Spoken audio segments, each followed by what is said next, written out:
To say that Miami is the most entertaining races, well, ever, I'd be lying, because they're not, let's be real. But they are not all that boring, are they?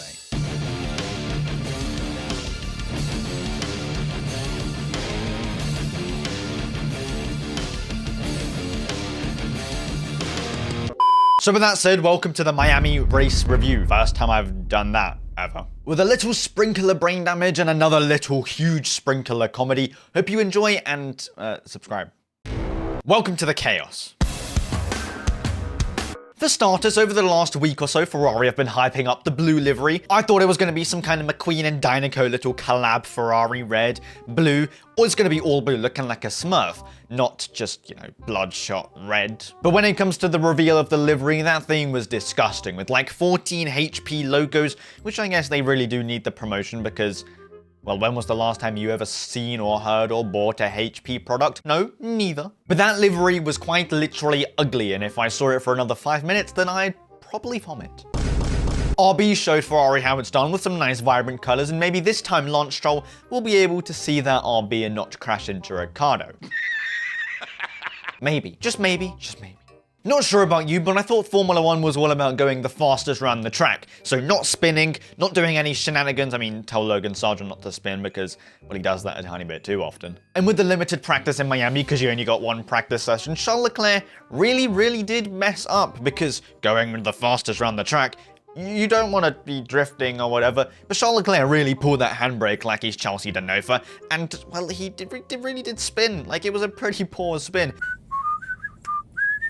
But, unlike all the times that he spun in Miami, this time he actually didn't hit the wall, which I guess that's impressive for Charles Leclerc's standards. He was literally in the middle of the track, couldn't move, and someone really should have told him. You can't park this, huh? Sprint quali comes around, and the first thing that happens is, well, Piastri channeling his inner Daniel Ricciardo. Not for the first time and not for the last time, but we'll get to that a bit later. Dive bombing Bottas down into turn 1. Was it really necessary for Bottas to be blocking him like that? No. Was it necessary for Piastri to hit that dive bomb?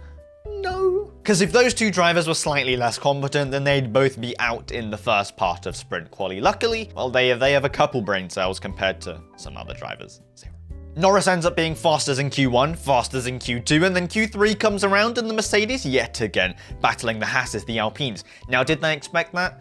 No, but like they've been doing that for however long it has been. You know, that used to be a joke. Mercedes, well, they're soon going to be battling the Hasses. The Hasses, well, they're awful. Mercedes, they're on the biggest downward trajectory, and guess what? It's actually coming into fruition. And it's not just them battling the Hasses and the Alpines, because if they were in Q3, you know what? Fair enough. Okay, who cares? But the fact that both of them, George Russell and Lewis Hamilton, both got knocked out in Q2, kind of shameful, kind of embarrassing. Lewis Hamilton is probably smirking under his helmet, knowing that he's leaving and he's going to a better team, and George Russell kind of screwed over by Mercedes. As Verstappen would say, that is a lol moment for both Mercedes being knocked out, but also what is a lol moment is that Lando Norris yet again failed to secure pole position, or sprint pole position, and decided it would be better to quali P9. Lol. In front of Lando Norris, there's Ricciardo, Lance Stroll, Piastri, and everyone else that you could probably think of except for the Mercedes because, well, they're washed. Max Verstappen starting on pole, no surprise there, and Daniel Ricciardo, good effort, P4 slowly starting to unwash himself, which actually could be good. The Daniel Ricciardo fans and stands, keep your smile up because it's gonna be short-lived, let's be real. He's back! Or so we thought. Or am I just joking? I don't know. We'll see, right? But I guess that's just qualifying. There's no points in qualifying in the race. Well, sprint races, I guess that counts a bit more than sprint qualifying. Like, who cares? Hamilton's on his villain arc. He's kind of mad that, well, he's stuck with Mercedes for like the last 3 years, which can't even get podiums, race wins. Well, it's been a struggle. Well, him on his villain arc, he dives down into turn 1, absolutely thinking he's Lance Stroll, Kevin Magnussen, Logan Sargent, and really creates like an explosion. Lando Norris, Lance Stroll, Alonso, they all face the consequences, and Hamilton goes unscathed, no penalty, no nothing, and, well, I mean, like hello?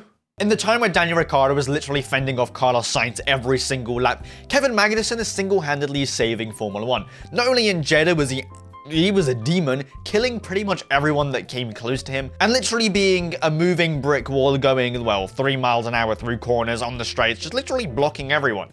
Well, same thing happened in Miami. And this looks like the task will be completed. That said, this is Kevin Magnussen. You knew what was coming. Back down the inside and hanging on to the place. They will go wheel to wheel. They will go side by side. We told you he'd get the elbows out, and he did so. That's why he's the GOAT!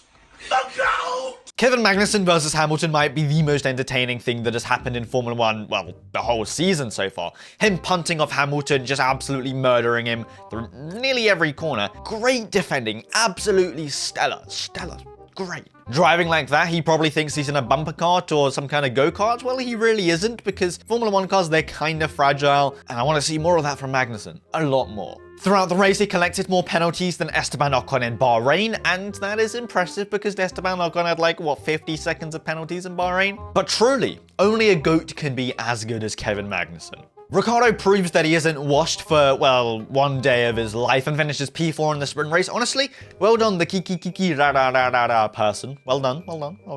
And both Mercedes yet again outside the top 10, top 8, not scoring any points. Another lol moment. Verstappen would be proud.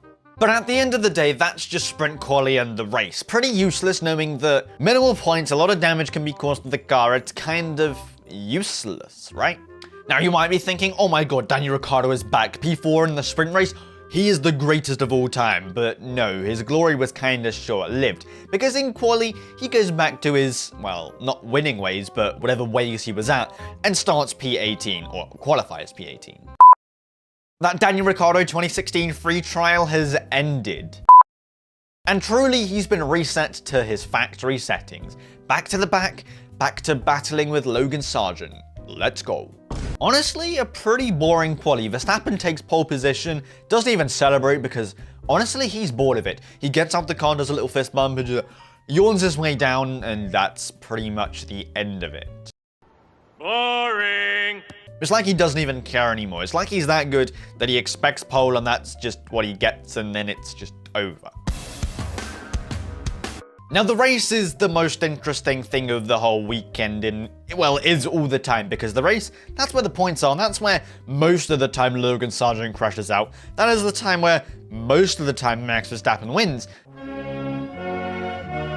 Anyways, Perez doing Perez things down into turn 1 really does send some kind of dive bomb. Nearly creates a nuclear explosion with the Ferraris, with the mass collaborations. And obviously with his teammate Max Verstappen, that was nearly catastrophic. And in that moment, if he did hit Max Verstappen, at that point, honestly, Christian Horner would shoot him in the forehead. No doubt about it. It seems like the only thing that could stop Max Verstappen is a little cone on the road, and, well, it kinda did stop him because he hit the cone, he messed up the corner, and as a result caused a virtual safety car. Now, if that was out for any longer, so many drivers could have gotten a free pit stop, but they didn't, so it was kind of unlucky. But I guess a cone is the bane of Max Verstappen's existence? Or so we thought that the cone is the only thing that could stop Max Verstappen. Whilst I was watching the race, that's what I thought until, well, it wasn't. Because surprise, surprise, surprise, there's an incident in the race. Logan Sargent, Kevin Magnussen, they both collide.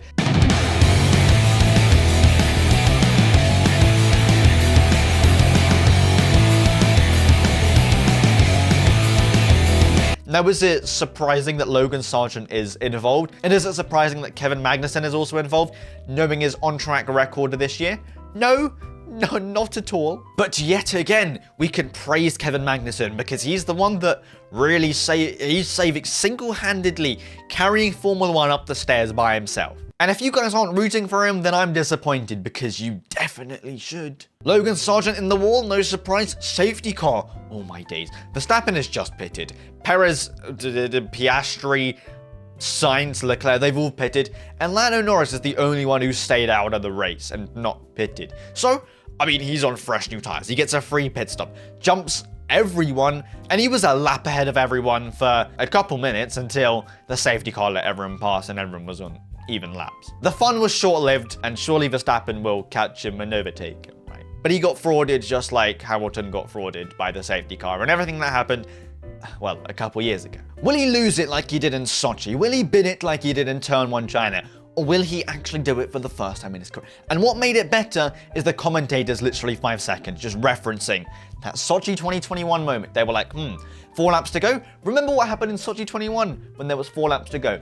Oh yeah, we do, don't we? That commentators carried. But to everybody's surprise, Lando Norris actually managed to win the race. And when he won, literally every single pose he did was literally like a wallpaper pose. I don't know what he was doing, just, yes, that's me, number one, every single second. But I guess, have your moment, win the race and that's cool, right? Verstappen P2 honestly took it like a champ, couldn't do... Honestly, Verstappen is the GOAT, like, come on, let's be real. And through the whole race weekend, Kevin Magnussen and Lando Norris both saved the weekend in general. Like, Robin and Batman, they were literally just carrying. To say that this weekend wasn't a banger of a weekend, you'd be lying, because it was. Ricciardo, he faked being back until we forgot that he's washed. Magnussen was cooking, everything was Lando winning, it was all perfect. So as a race weekend, 10 out of 10. Everything that happened was literally incredible, except for FP1, because that was a bit boring, but Charles, he made it a tiny bit spicy. Also, Toto Wolff's face was priceless when they both got knocked out of Q2. Anyways, that's it. Hope you enjoyed. Subscribe and like. Help me. Please. Please, please, please, please. Have a safe and fantastic rest of your day. Don't fall under a car and don't die. Anyway, push.